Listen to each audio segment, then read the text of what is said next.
So this is for everybody who has never assembled an AR and you just purchased a kit from Gibbs Arms and you have no idea what you're doing. So you found me. We're going to walk this through step 1, step 2, all the way to 7, showing you torque spec, the order in which we put it together, the specific tools that I would recommend for you to use, and how to do it without damaging your firearm or causing a lot of frustration.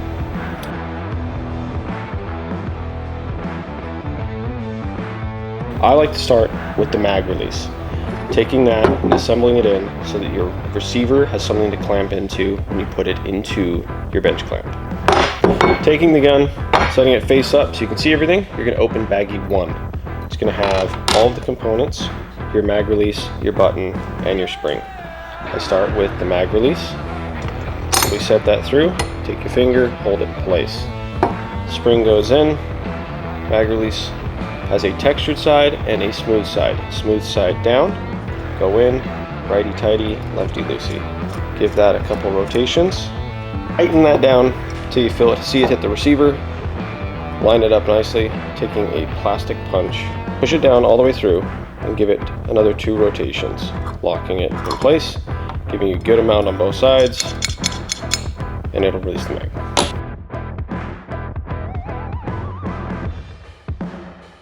Next, we're going to take your bolt catch. We are using an ambidextrous one for these Gibbs receivers. They look a little bit different than your standard one. If you remove that, there's the standard bolt catch. Set that in there, make sure your fitment is in there, it's not too tight. A spring, a detent, and a pin. Put your spring and detent in the hole on this side. This will set in place.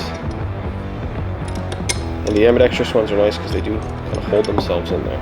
We're going to go over to our clamp. I'm going to show you some fancy tools to make this a lot easier to build in. If you don't have a vice block mag holder, that's why I put the mag catch in first. If you don't have one of those, you can wrap your receiver in a towel. I would recommend here and put it in your clamp. If you don't have a clamp, ask a friend. I don't have friends. I like to set it in here without anything installed yet. And this is where some of the more specialty tools come in place. We use the Wheeler. They're a little bit rubberized and flat on one side. They have a hole in the end to hold your pin. I like to get that pin started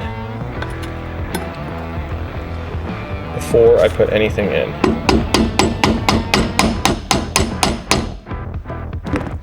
Now take your spring and your detent, find the hole.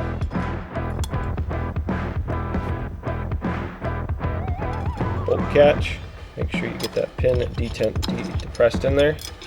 And this is where having the punch that holds itself is really nice. So you can do this one-handed.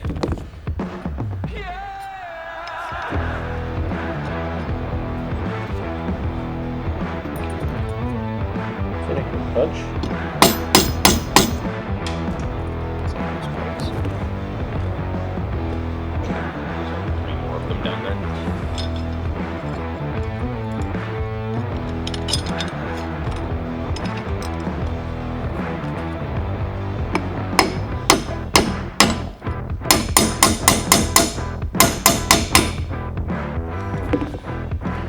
Once you get the pin all the way in there, it should be recessed into it. The punches have a little nipple on the end there to get it nice and deep in the hole. Next, you're going to take this, you're going to flip it 180. Going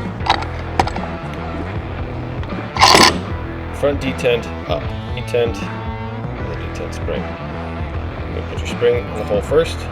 I like to take a punch and go in through the opposite side.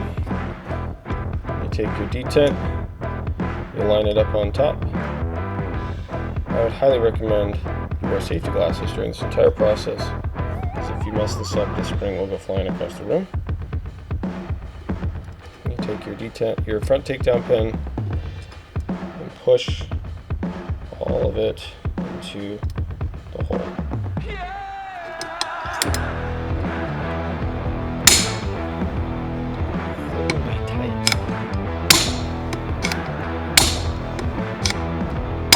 Give it a couple pushes back and forth, make sure that the detent's in place. Should be no side-to-side play. If that hole is up, you know you did it right.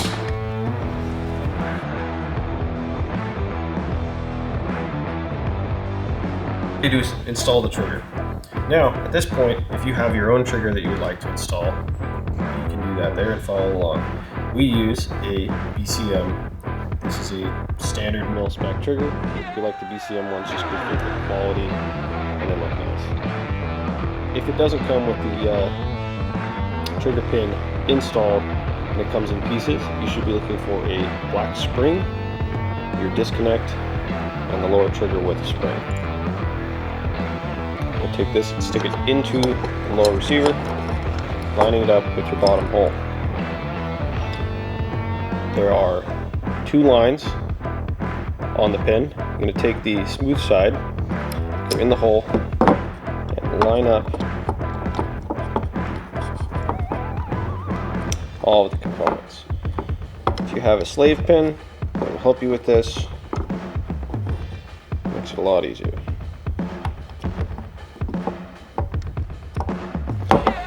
After struggling for 4.5 minutes, the trigger will easily slide all the way through. It'll be flush on both sides. Ta-da! First try. I take the hammer and the spring itself and set it aside for later. We'll come back to that after we get the safety selector installed so that it's not in the way. You could just take that now, stick it in, that way it's in the place, and install the hammer.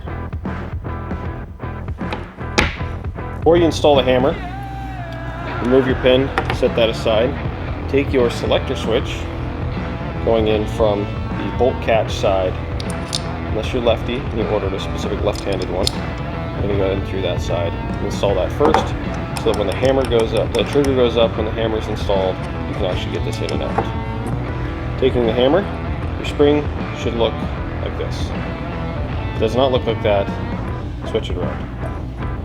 Take your teeth, take your barbs, stick them on top of the rear pin, and roll it forward. Install the front pin. If you need to use a little hammer, do so. I'd recommend a rubberized one. It goes right in. You can even actuate the safety to make sure that the safety functions, and then you install the trigger correctly. This will free float, but will not come out.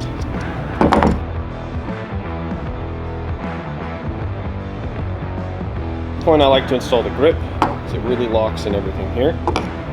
You're going to take your safety detent, put in the hole, take your grip of choice. Again, we ship them with the BCMs. Take your grip screw, get that started. An Allen key or some sort of fancy tool. You can even use a screwdriver. Some of them are flathead, some of them are Allen keys. I like the Allen key ones. You take your spring, stick that in there. Line everything up. If you feel resistance, stop, back it up, because you will cross-thread this. You don't want to do that. Make sure that your pin stays in the hole, the spring lines up with it. You push the grip all the way forward, tighten it all the way down. It just needs to be hand tight, slightly above. You don't need to hulk it in there. And if you're a nice positive clip, you know you did it right. Now you have something that starts to look like a gun.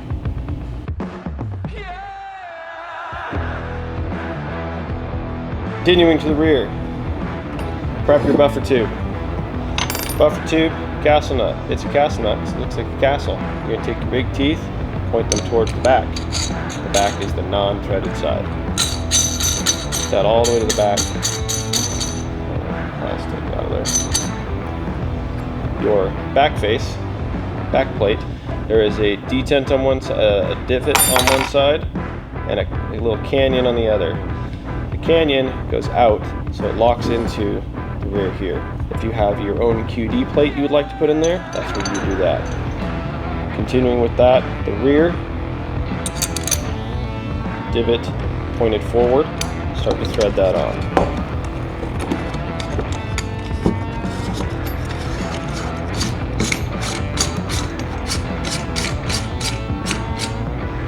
thread it until it is almost covering that. You would take your buffer retaining pin and the spring. If you ever took pens apart as a kid, it's pretty familiar. Goes in the hole there, the nipple pointing up. Push down with your finger, give it another rotation or two.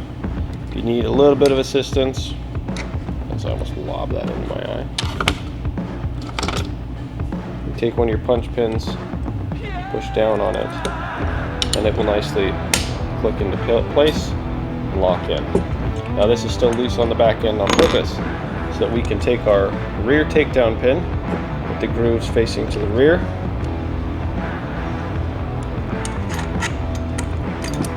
Our retaining pin, or our detent, slid into the hole. You can back that off and rotate it a little bit to make it easier. Let gravity help you with this one. Take your spring, goes in the back, rotates everything back in place. Now when you're putting this all the way down, make sure that spring goes straight in. That will go hand tight, and then we'll go over to the clamp, get it down to torque spec. This is the first time we're going to get into torque spec. Now, when you're building an AR, you probably purchased one of these or something similar.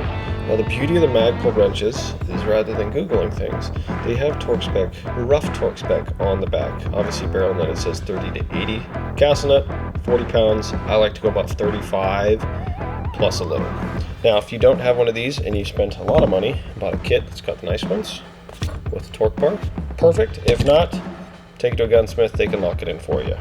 But we're gonna get this on here, and this one actually has a nice hole on this for a torque bar.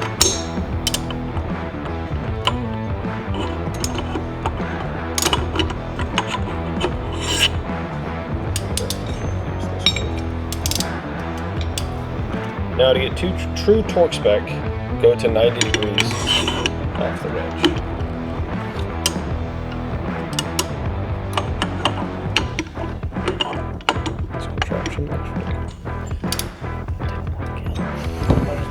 Make sure you check alignment, line up the buffer tube with your grip. You don't want it all cockeyed unless you want it tactically angled for your shoulders. Now, you've got a completed lower. We would recommend that you stake your castle nut. We send ours from factory staked. If you do not feel comfortable doing that, take to a professional gunsmith, or most gun stores, gun ranges have someone that can do it for you.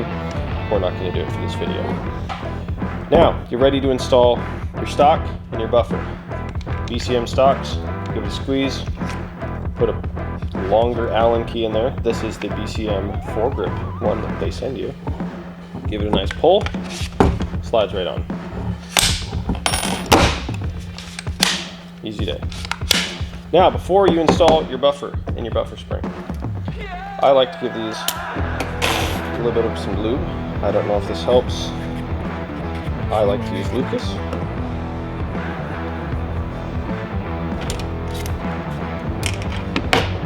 Put it inside there.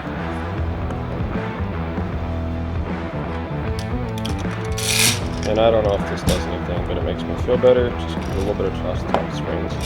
Simply push it in place. You now have a completed lower. Come back for the upper.